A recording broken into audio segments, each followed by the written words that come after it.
Oh, ecco qua. Allora, questa è una sorpresa Avevo qualche estiva. sospetto. Ah, bellissimo, mamma mia. Estiva. Ma perché il prosciutto mio sì? Eh, Perché speck con il grana sì e in altri vicentini non possiamo fare la sorpresa con i figli? beh, Dolce, anche perché la sorpresa più grossa è più buona è e non ha nitrati dentro. che età ha questa Questa sorpresa? qua è fine gennaio, Peso? Più o meno? so, 7 kg. Mamma mia, che spettacolo. Però te sai che quanto meglio la sorpresa te che il coso di Saia che ti fa bere, Eh, ti sentirai questa, è dolce, profumata, si scioglie in bocca, ti spalmi sotto col palato, ti sentirai. Andiamo. sentirò, vuoi sentirsi? Ah, te sei mu.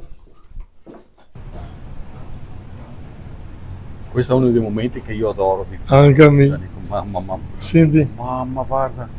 senti, Signor. senti che roba. Senti, senti. Stefano, scusa, ma... Mamma mia, ragazzi. Sì, ma attento a quello che facciamo altri. Che abbiamo il bueo, non so se vedi la polvere, Certo. che vuol dire che è una muffa nobile, perché se fosse una muffa brutta, la sarebbe gommosa, la sarebbe Certo. umida. E si sentito che questa la va, non serve tagliarla prima o dopo. Quindi adesso facciamo la merenda del contadino.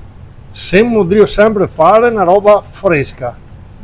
Fighi, guarda, fighi appena raccolti. Sì, appena raccolti. I primi la tagliamo come che avviene, non stiamo a fare femmine da supermercato che è fettina fina, perché la sorpresa va tagliata grossa, che sta riempita fetta. No, perché la grande distribuzione è diventata la sorpresa che te puoi tagliarla finissima, ma no, funziona Non così. è la stessa cosa, esatto. Ma no, ma attento, Mamma mia, guarda. metti in guarda, bocca così come che lei. Ragazzi, mi prendo questa licenza.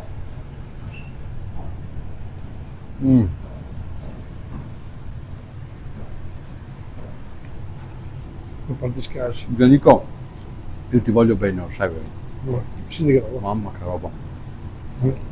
C'è un'armonia di gusti Hai sentito? incredibile. Cioè, sembra che è quasi un'esagerazione, qualcosa di avventato. Ma Invece no, si sposano esattissimo. perfettamente. Eh? Chiedo ancora figli. Ah, così, chiedo. Che sorpresa vedo che ne è. Un'altra cosa da dire della sorpresa. Va avanti intanto, La sorpresa buona la va a tagliare fin che si finisce. Dico.